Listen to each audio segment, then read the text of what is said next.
Step back in time with me to the year 1600, to a city at the heart of Europe, Brussels, the magnificent capital of the Spanish Netherlands. Forget what you know about modern Brussels. We're about to explore a city teeming with life, power, and artistry, all brought to life through stunning AI reconstruction. Their court, housed in the Grand Coudenberg Palace, is the political and cultural epicenter of the region. Imagine standing before this sprawling complex, perched on a hill overlooking the city. The palace gardens, meticulously designed, are a sight to behold, a testament to the Archduke's wealth and refined taste. Let's descend from the Coudenberg Hill into the vibrant heart of the city. The streets are a chaotic but fascinating symphony of sounds and sights.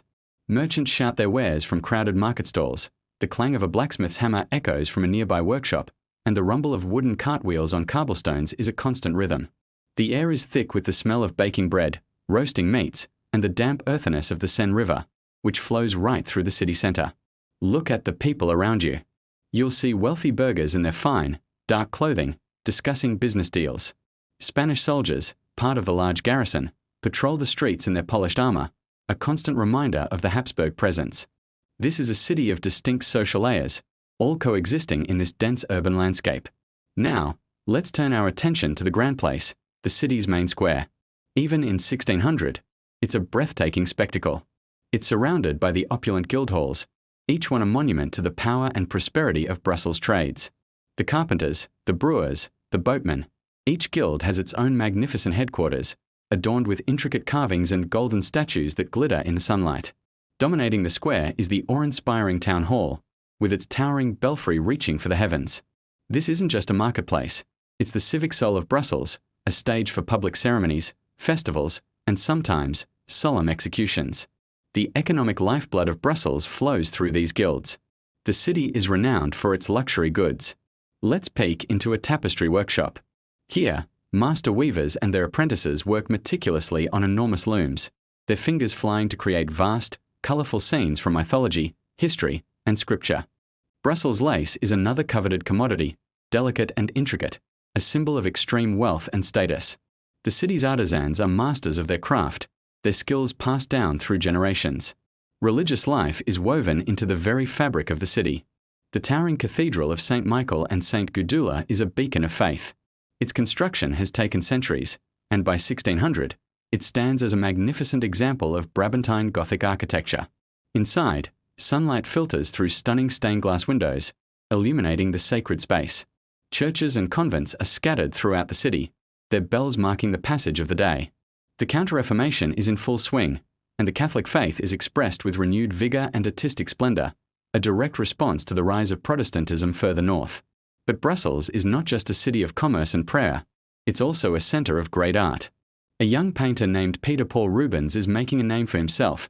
The style is baroque, dramatic, emotional, and full of movement. Artists are commissioned to create grand altarpieces for churches and majestic portraits for the nobility, all designed to inspire awe and devotion. Let's wander down a side street.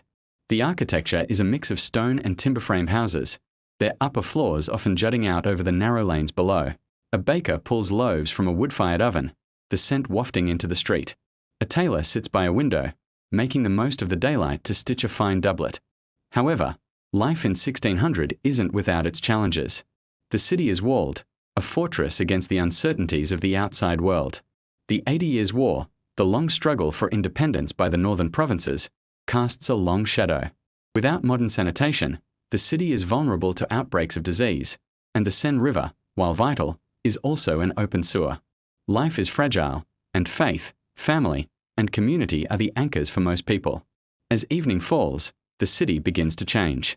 The market stalls are packed away, and the city gates are closed. The streets grow quieter, lit only by the occasional lantern or the light spilling from a tavern window.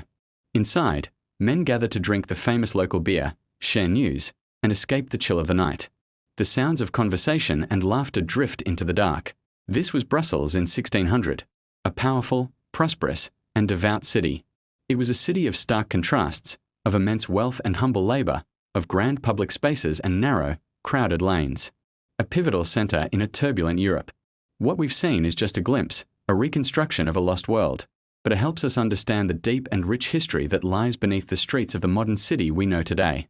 Thank you for joining me on this journey back in time. If you enjoyed this reconstruction, please like, share, and subscribe for more dives into history. Let me know in the comments what city or era you'd like to see next.